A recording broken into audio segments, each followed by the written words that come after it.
melafazkan basmalah bismillahirrahmanirrahim. KKN tematik tanggap bencana COVID-19 saya nyatakan dilepas.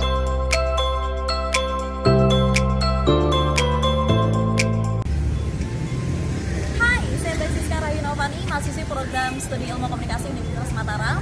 Dan saat ini saya sedang menjalani program KKN Kebencanaan Online Universitas Mataram tahun 2020. Nah, KKN ini diadakan di Desa Darmaji, Kecamatan Kopang, Kabupaten Lombok Tengah. Jadi ada banyak sekali rangkaian ataupun kegiatan yang akan Siska jalani nanti selama 45 hari ke depannya. Dan ini juga merupakan salah satu bentuk upaya penanggulangan COVID-19 di desa serta menekan laju penyebaran virus corona yang ada di Desa Darmaji. So, yang penasaran bagaimana kegiatannya? Ikuti Siska terus.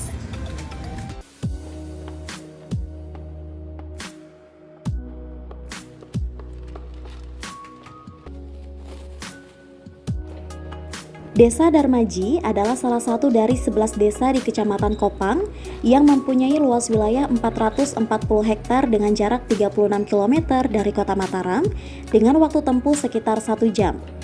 Desa Darmaji terbagi menjadi 8 dusun, yaitu Darmaji, Iwan, Lanji, Boro, Boyot, Presa, Tebolo Sumpa, dan Montong Bua. Berdasarkan hasil pendataan tahun 2019, diketahui jumlah penduduk Desa Darmaji sebanyak 9.683 jiwa. Dari segi keadaan ekonomi di Desa Darmaji, sektor pertanian tanaman pangan memiliki luas paling besar dari segi pemanfaatan lahan dibandingkan dengan pemanfaatan untuk sektor-sektor lainnya. Jenis pekerjaan yang paling mendominasi bagi masyarakat Desa Darmaji adalah sebagai buruh tani, disusul dengan petani pemilik, pengrajin, peternak besar, dan unggas.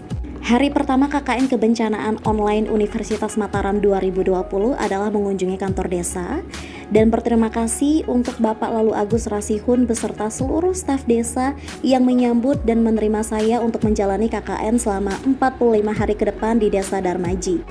Oke, KKN di tahun ini berbeda dari KKN sebelumnya karena kita juga harus melaksanakan beberapa program di masa pandemi. Oke, jadi sebelum itu Siska ingin kasih tahu sedikit deh tentang program-program yang akan Siska jalani selama 45 hari ke depan KKN di desa sendiri, yakni di Desa Darmaji, Kecamatan Kopang, Kabupaten Lombok Tengah, Nusa Tenggara Barat. Ada program tambahan dan juga program wajib. Jadi program wajibnya ini adalah program yang harus dilaksanakan oleh semua mahasiswa yang mengikuti KKN Kebencanaan Online Universitas Mataram. Sedangkan untuk program tambahannya nanti, kita ke program wajibnya dulu ya. Dan di program wajibnya ini bisa berupa edukasi secara langsung kepada warga mengenai COVID-19, kemudian ada penyebaran pamflet, edukasi melalui media massa, ada TV, radio, kemudian bisa juga kampanye di media sosial dan kolaborasi dengan tim Satgas COVID-19 di Desa Darmaji untuk menekan laju penyebaran virus corona di desa ini. Oke, kita langsung aja deh edukasi ke rumah warga dengan mendatangi rumah warga. Namun sebelum itu, para mahasiswa juga harus mematuhi standar protokol kesehatan COVID-19 dengan cara menggunakan masker dan menerapkan physical distancing, jaga jarak kepada warga agar nanti edukasinya lebih aman lagi dan terhindar dari virus-virus yang ada di luar sana. So, penasaran nanti edukasinya seperti apa? Langsung aja ya.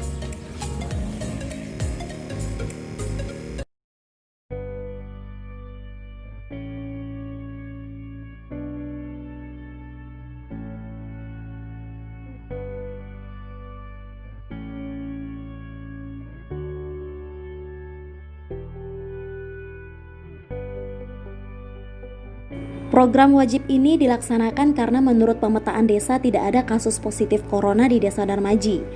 Meskipun begitu, warga harus tetap diberikan pengetahuan tentang COVID-19.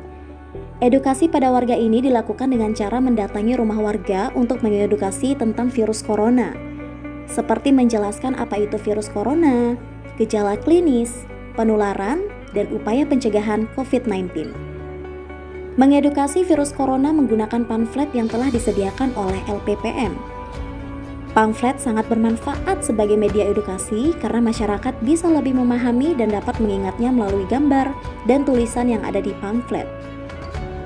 Tidak ada kriteria dengan target tularan, karena anak muda ataupun orang tua juga harus mendapatkan edukasi ini.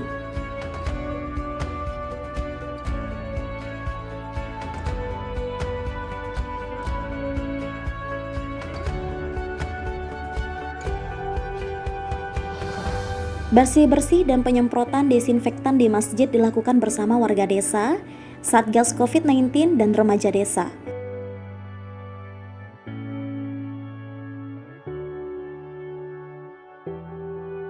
Di sela-sela KKN, warga berbondong-bondong ke kantor desa untuk menerima bantuan JPS Gemilang.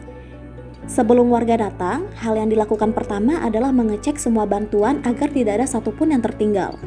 Setelah itu, menata meja dan kursi duduk untuk warga. Penataannya pun kini berubah. Yang biasanya warga duduk dengan jarak berdekatan, namun kali ini kursi ditata berjarak kurang lebih 1 meter sesuai standar dari protokol kesehatan COVID-19. Warga yang datang pun untuk mengambil bantuan masuk ke kantor desa dengan cara satu persatu dan diharuskan menggunakan masker. Jika tidak menggunakan masker, tidak diberi izin masuk atau diberikan masker langsung oleh staf desa.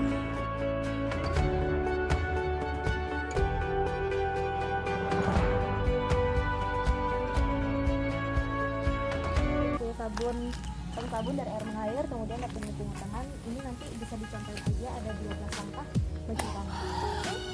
Ya, dan ngomong-ngomong kalian juga ya. Oke, jadi penularan virus corona ini seringkali terjadi pada tangan ya.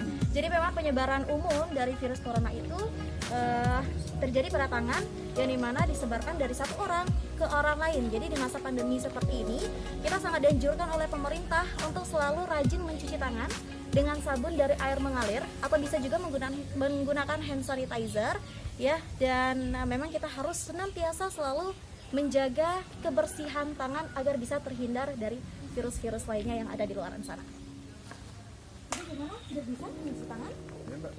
Semenjak pandemi, pemerintah sangat menganjurkan kepada kita untuk rajin mencuci tangan agar terhindar dari virus-virus lainnya.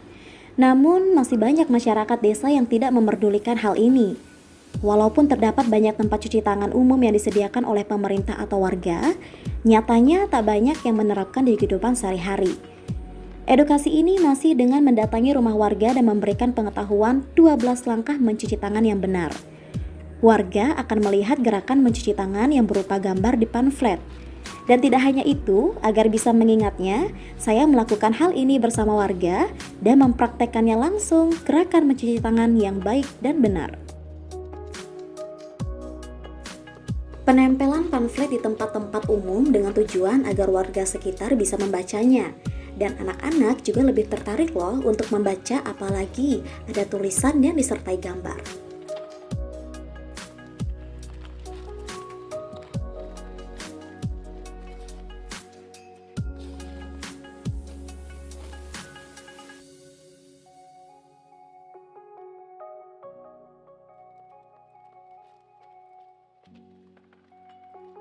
Edukasi juga dilakukan di media massa seperti radio.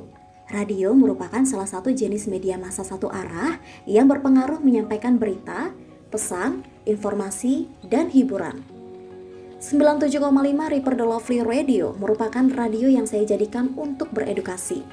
Namun, edukasi ini dilakukan secara singkat dengan memberikan poin-poin atau garis besarnya saja. Karena batas waktu on air di udara tidak bisa berlama-lama, yang penting singkat, padat, dan jelas. Bahan-bahan yang digunakan adalah jeruk nipis, gula merah, kayu manis, jahe, kunyit, serai, dan juga madu. Bahan dipotong kecil-kecil, lalu masukkan ke dalam blender dengan air secukupnya hingga halus. Setelah bahan halus, lalu masukkan ke dalam panci. Dan setelah itu, masukkan kayu manis dan juga gula merahnya. Kemudian tambahkanlah air secukupnya, 2 panci. Lalu rebus hingga mendidih. Setelah direbus hingga mendidih, saatnya untuk memeras jeruk nipis dan juga tambahkan madu. Bagian terakhir adalah penyaringan. Tunggu dingin dan setelah itu masukkan ke dalam botol. Jamu siap dibagikan kepada warga desa.